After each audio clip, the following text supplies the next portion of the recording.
দীর্ঘ বিরতির পর প্রায় এক সপ্তাহ পরে আবারও তোমাদের সামনে উপস্থিত হয়েছি।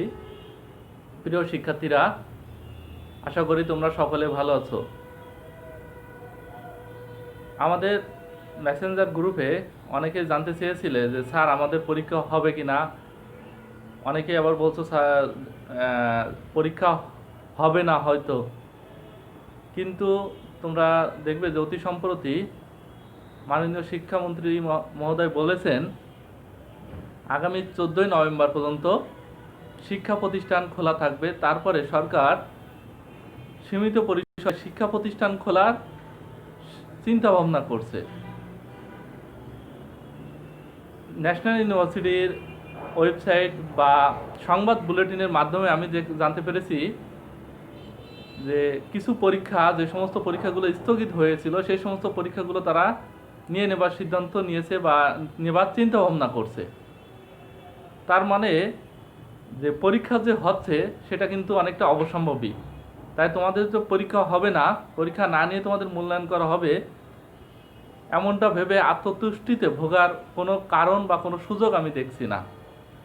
তাই প্রিয় শিক্ষার্থীরা, তোমাদের আবারও পড়াশোনার প্রতি, ক্লাসের প্রতি মনোযোগী হবার জন্য উদাত্ত আহ্বান জানাচ্ছি এবং আশা করছি খুব তাড়াতাড়ি শিক্ষা প্রতিষ্ঠান হয়তো খুলবে। তারপর পরে তোমাদের খোলার সাথে সাথেই অতি তাড়াতাড়ি বা অতি দ্রুতই তোমাদের পরীক্ষা অনুষ্ঠিত হবে, যেহেতু তোমাদের এক বছরে অনেকটা বেশি সময় ইতিমধ্যে পার হয়ে গেছে।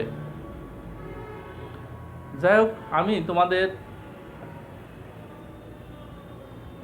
দুর্গাপূজার বন্ধের আগে বাংলাদেশের রাজনৈতিক দল, আমলাতন্ত্র ও চাপ সৃষ্টিকারী গোষ্ঠী নিয়ে আলোচনা করেছিলাম। সেই সমস্ত ক্লাসে আলোচনা করার সময় আমি তোমাদের রাজনৈতিক দল কি, একদলীয় ব্যবস্থা কি, দ্বিদলীয় ব্যবস্থা কি, বহুদলীয় ব্যবস্থা কি, এই সমস্ত দল ব্যবস্থার বৈশিষ্ট্য এবং গুণাবলী সম্পর্কেও আমি তোমাদের ধারণা দিয়েছিলাম। আশা করি যারা ক্লাসগুলো দেখছো তারা এর মাধ্যমে উপকৃত হয়েছো। তবে যারা দেখোনি, ক্লাসগুলো ওখানে সবসময় থাকে, তোমরা আবারও দেখে নেবার চেষ্টা করবে। আর আবারও বলি, অনলাইন ক্লাসের প্রতি মনোযোগী হও। স্যারেরা যেগুলো শোনে, যেগুলো বলে সেগুলো শুনো, আপডেট থাকার চেষ্টা করো। তো চলো আজ আমরা আমাদের নতুন ক্লাস শুরু করি। আমাদের নতুন ক্লাসের আগে আমি আমার পরিচয়টা দিয়ে নিই। তোমরা ইতিমধ্যে সকলে জানো, আমি মোহাম্মদ মুস্তাফিজুর রহমান, প্রভাষক, রাষ্ট্রবিজ্ঞান বিভাগ, বাগেরহাট সরকারি মহিলা কলেজ, বাগেরহাট। আমি আজকে কতগুলো বিষয় নিয়ে আলোচনা করব।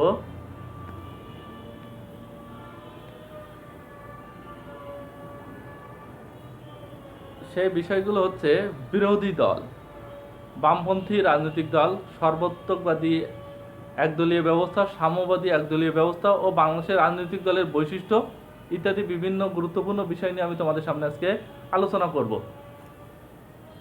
তো প্রথমত আমি তোমাদের সামনে আলোচনা করব যে বিরোধী দলের সংজ্ঞা। সাধারণত বিরোধী দল বলতে তোমরা বুঝো যে দল সরকারের না থেকে সরকারের অপোজিশনে থাকে বা সংসদের মন্ত্রিত্বে বা সরকারের বাইরে থেকে যারা সরকারের গঠনমূলক সমালোচনা করে, সংক্ষেপে তারা, আমরা সেই সমস্ত রাজনৈতিক দলকে বা সেই সমস্ত দলকে বিরোধী দল বলি। তো বিরোধী দলের সংজ্ঞানে একটু দেখি আমরা কি বলা হয়েছে। বিরোধী দল বলতে এমন এক রাজনৈতিক গোষ্ঠী বা দলকে বোঝায় যারা সরকারের নীতি ও আদর্শকে পরিবর্তন করতে চায়। প্রত্যেকটি রাজনৈতিক দলের একটি আলাদা আলাদা নীতি ও আদর্শ থাকে। সেই সমস্ত নীতি আদর্শ নিয়ে সেই সমস্ত রাজনৈতিক দলগুলো কার্যক্রম করে। কিন্তু বিরোধী দল সরকারের বিভিন্ন ত্রুটি বিচ্যুতি ধরিয়ে দিয়ে তাদের নীতি আদর্শকে কখনো কখনো পরিবর্তন করতে বাধ্য করে বা তারা সচেষ্ট থাকে। এক কথায় নিজেদের নীতি আদর্শের সাথে সমন্বয় রেখে সরকারকে চাপ সৃষ্টি করে, যার মাধ্যমে নিজেদের নীতি আদর্শ তারা বাস্তবায়ন করতে পারে। তো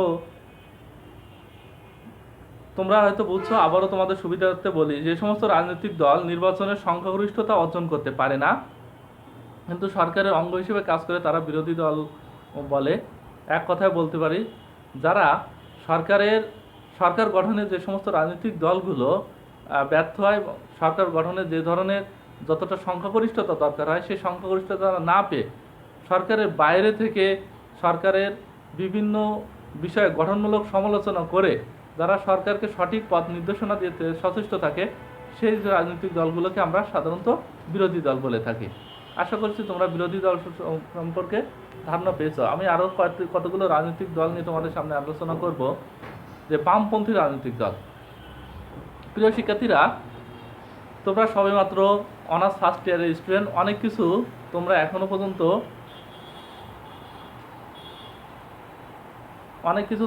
পর্যন্ত শুনছো, হয়তো সেই সম্পর্কে তোমাদের সুস্পষ্ট ধারণা নেই। বামপন্থী এই রাজনৈতিক বিষয়টা সম্পর্কে তোমাদের অনেক বেশি কথা শুনেছো। তো চলো আজকে সেই বিষয় নিয়ে আমি তোমাদের সামনে আলোচনা করি।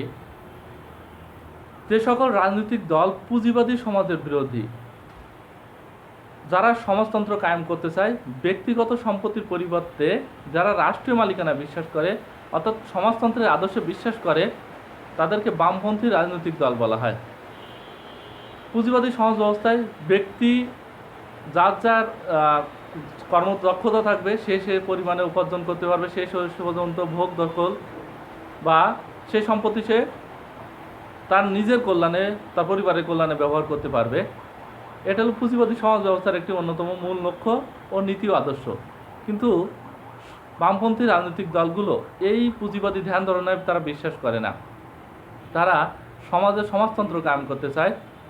সমাজতন্ত্র কায়েম করতে মানে সকলের সমান সুযোগ সুবিধা থাকবে, কোনো ব্যক্তিগত সম্পত্তি থাকবে না, তার মধ্যে রাষ্ট্রীয় মালিকানার বিশ্বাস করে। এ ধরনের আদর্শ নিয়ে যে সমস্ত রাজনৈতিক দলগুলো রাজনৈতিক কর্মকাণ্ড পরিচালনা করে, তাদেরকে বলা হয় বামপন্থী রাজনৈতিক দল। বাংলাদেশে অনেকগুলো বামপন্থী রাজনৈতিক দল রয়েছে। সেই রাজনৈতিক দলগুলো আমি তোমাদের বলি: Bangladesh communist party, Bangladesh workers party, সাম্যবাদী দল, জাতীয় সমাজতান্ত্রিক দল প্রভৃতি বাংলাদেশের বামপন্থী রাজনৈতিক দল নামে পরিচিত। সর্বাত্মকবাদী একদলীয় ব্যবস্থা। তোমাদের আগে বলে রাখি যে দ্বিতীয় বিশ্বযুদ্ধের সময়ে সাধারণত এই সর্বাত্মকবাদী একদলীয় ব্যবস্থা বিরাজ করছিল। বর্তমান পৃথিবীতে সাধারণত এই ধরনের সর্বাত্মকবাদী একদলীয় ব্যবস্থা তেমন আর দেখা যায় না। তবে সর্বাত্মকবাদী দল ব্যবস্থার অনুরূপ আছে, সেটা আমি পরে আলোচনা করছি। তো সর্বাত্মকবাদী দল ব্যবস্থায় শুধুমাত্র একটিমাত্র দলীয় ব্যবস্থার বা একটিমাত্র রাজনৈতিক দলের অস্তিত্ব স্বীকার করা হয়। এই একটিমাত্র দলের নীতি ও আদর্শ চরম অভ্রান্ত ও শ্রেষ্ঠ বলে প্রচার করা হয়। সর্বাত্মকবাদী রাজনৈতিক দল ব্যবস্থায় একজন নেতা থাকেন এবং তার একটিমাত্র রাজনৈতিক দল থাকে। সেই নেতা এবং সেই রাজনৈতিক দল যেটা বলে সেটা অভ্রান্ত এবং সর্বশ্রেষ্ঠ বা সর্বশেষ কথা বলে পরিগণিত হয়ে থাকে। তো সর্বাত্মকবাদী নীতির মূল লক্ষ্য হলো জনগণের কল্যাণ নয়, রাষ্ট্রের কল্যাণার্থে সর্ব কিছু করতে হবে। তোমরা এই কথাটুকু মনে রাখবে। সর্বাত্মকবাদী ধারণা এমন একটি ধারণা যার মাধ্যমে যে জনগণের জন্য নয়, বরং রাষ্ট্রের জন্য সকল কিছু করতে হবে। তার মানে রাষ্ট্রের কল্যাণের জন্য সব কিছু। তো পৃথিবীতে দুইটি সর্বাত্মকবাদী রাজনৈতিক দল অনেক বেশি মানুষের কাছে পরিচিত। সেই দুইটা রাজনৈতিক দল হলো জার্মানির তৎকালীন চ্যান্সেলর অ্যাডলফ হিটলারের নেতৃত্বাধীন নাৎসি পার্টি এবং ইতালির মুসোলিনির ফ্যাসিস্ট পার্টি অনেক বেশি পরিচিত। সাম্যবাদী একদলীয় ব্যবস্থা। সাম্যবাদী একদলীয় ব্যবস্থায় সাধারণ পৃথিবীতে একটি রাষ্ট্রে অনেক বেশি দেখা যায়। তো সমাজতান্ত্রিক সমাজ হলো শোষণহীন ও শ্রেণীহীন সমাজ। তাই এখানে অনেকগুলো দলের প্রয়োজন নেই। সাম্যবাদী দলীয় ব্যবস্থায় কমিউনিস্ট পার্টি নামে একটিমাত্র রাজনৈতিক দল থাকে। তার মানে বলা হয়, যেহেতু সাম্যবাদী সমাজ ব্যবস্থা বা সমাজতান্ত্রিক সমাজ ব্যবস্থা শ্রেণীহীন ও শোষণহীন, তাই এখানে অনেকগুলো রাজনৈতিক দলের দরকার নেই। তো সাম্যবাদী ব্যবস্থায় একটিমাত্র কমিউনিস্ট পার্টি নামে একটিমাত্র রাজনৈতিক দল থাকে। এ দল গণতান্ত্রিক কেন্দ্রিকতা নীতিতে পরিচালিত হয়ে থাকে। তো চীনা কমিউনিস্ট পার্টি সাম্যবাদী রাজনৈতিক দলের একটি গুরুত্বপূর্ণ বৈশিষ্ট্য। তবে সাম্যবাদী রাজনৈতিক দল এবং সর্বাত্মকবাদী দলের ভিতরে বেশ কিছু সামঞ্জস্য আমরা দেখে থাকি। কারণ সাম্যবাদী সর্বাত্মকবাদী দল যেমন একটিমাত্র দল থাকে, এখানেও বেশি একটিমাত্র দল থাকে। তবে এখানে গণতান্ত্রিক চর্চা কিছুটা হয়ে থাকে, নেতা নির্বাচন বা বিভিন্ন ভোটাধিকার। তাই আমরা বলতে পারি যে সর্বাত্মকবাদী এবং সাম্যবাদী দলের ব্যবস্থায় কাছাকাছি, তবে কিছুটা ভিন্নতা রয়েছে। কারণ এখানে সাম্যবাদী ব্যবস্থায় গণতান্ত্রিক ব্যবস্থাকে কিছুটা স্বীকৃতি দেওয়া হয়ে থাকে। তো বাংলাদেশের রাজনৈতিক দলের বৈশিষ্ট্য নিয়ে আমি তোমাদের সামনে এখন একটু আলোচনা করব। বাংলাদেশের রাজনৈতিক দলগুলোকে যদি আমরা বিশ্লেষণ করি তাহলে কতগুলো গুরুত্বপূর্ণ বৈশিষ্ট্য আমরা দেখতে পাই। এই সমস্ত গুরুত্বপূর্ণ বৈশিষ্ট্যগুলোর মধ্যে প্রথমটা আছে উত্তরাধিকার ভিত্তিক নেতৃত্ব। বাংলাদেশের যে রাজনৈতিক দল ব্যবস্থা আছে সেই দলের যারা নেতৃত্বে আসেন সাধারণত উত্তরাধিকার ভিত্তিতে আসেন, এটা সাধারণত দেখা যেয়ে থাকে। তবে প্রিয় শিক্ষার্থীরা, আসার কথা হলো উত্তরাধিকার ভিত্তিতে আসলেও বাংলাদেশের উল্লেখযোগ্য রাজনৈতিক দলগুলোর যেটা রয়েছে তারা যোগ্যতা দক্ষতার দিক থেকে তারা অন্য অনেক গণতান্ত্রিক পদ্ধতিতে নির্বাচিত নেতৃত্বের থেকেও তারা দক্ষতার পরিচয় দিচ্ছেন। বহুদলীয় ব্যবস্থা। বাংলাদেশের রাজনৈতিক দলীয় ব্যবস্থার একটি গুরুত্বপূর্ণ বৈশিষ্ট্য হচ্ছে বহুদলীয় ব্যবস্থা। আমরা জানি বাংলাদেশে সব ধরনের রাজনৈতিক দলই রয়েছে, বামপন্থী, ডানপন্থী, মধ্যপন্থী, ইসলামপন্থী, সব ধরনের রাজনৈতিক দলই রয়েছে। তাই আমরা বলতে পারি বাংলাদেশ বহুদলীয় ব্যবস্থা প্রচলিত। বাম, ডান ও মধ্যপন্থী দল। বাংলাদেশে বামপন্থী রাজনৈতিক দল যেমন রয়েছে, ডানপন্থী রাজনৈতিক দলগুলো যেমন রয়েছে, মধ্যপন্থী রাজনৈতিক দলগুলো তেমন রয়েছে। একটু আগে তোমাদের বামপন্থী রাজনৈতিক দলগুলো বললাম, আমাদের যারা ইসলামিক বা দেখেছে যে ধর্মভিত্তিক যে সমস্ত রাজনৈতিক দলগুলো রয়েছে সেই সমস্ত রাজনৈতিক দলগুলোকে ডানপন্থী রাজনৈতিক দল বলা হয়। বামপন্থী রাজনৈতিক দল মধ্যপন্থী রাজনৈতিক দল বলতে যে দুইটার সমন্বয় করে যারা সেকুলারিজম এবং জাতীয়তাবাদ ইত্যাদি বিভিন্ন গুরুত্বপূর্ণ বিষয় নিয়ে যারা রাজনীতি করেন, রাজনৈতিক আদর্শে বিশ্বাস করেন, সেগুলো মধ্যপন্থী রাজনৈতিক দল। তা আমরা বলতে পারি বাংলাদেশে বাম, ডান ও মধ্যপন্থী এই সমস্ত রাজনৈতিক দলে অস্তিত্ব রয়েছে। একাত্মতার সংকট। বাংলাদেশের রাজনৈতিক দলগুলোর একটি বিশেষ সমস্যা হচ্ছে যে একাত্মতার সংকট। সব রাজনৈতিক দলগুলো কখনো তারা নিজেদের ভিতরে কোনো জাতীয় গুরুত্বপূর্ণ বিষয়ে সিদ্ধান্ত নিতে পারে না। প্রত্যেক রাজনৈতিক দল অপর রাজনৈতিক দলের প্রতি অবিশ্বাস, সন্দেহ ইত্যাদি থাকে। অবিশ্বাস, সন্দেহের ফলে রাজনৈতিক দলগুলোর অনৈক্য বা একত্রতার সংকট দেখা যায়।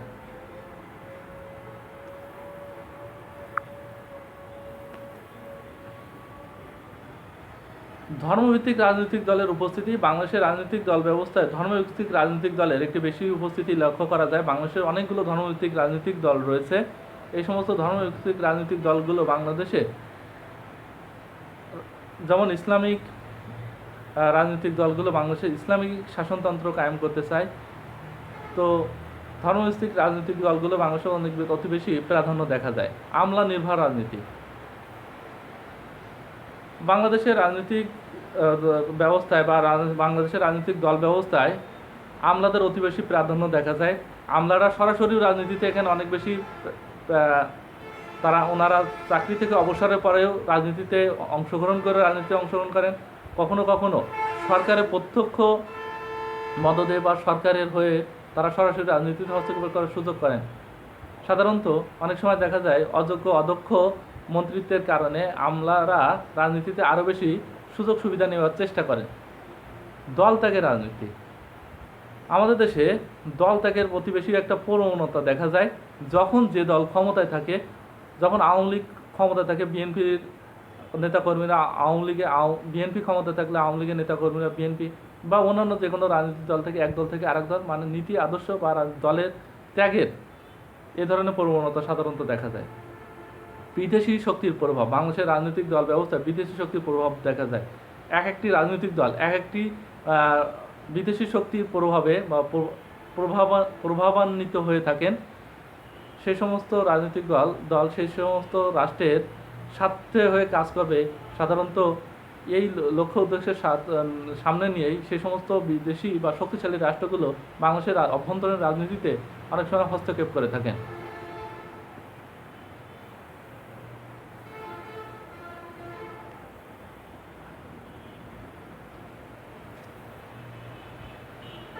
তো প্রিয় শিক্ষার্থীরা, তোমাদের সামনে আজ অনেক গুরুত্বপূর্ণ বিষয় নিয়ে আমি তোমাদের সামনে আলোচনা করেছি।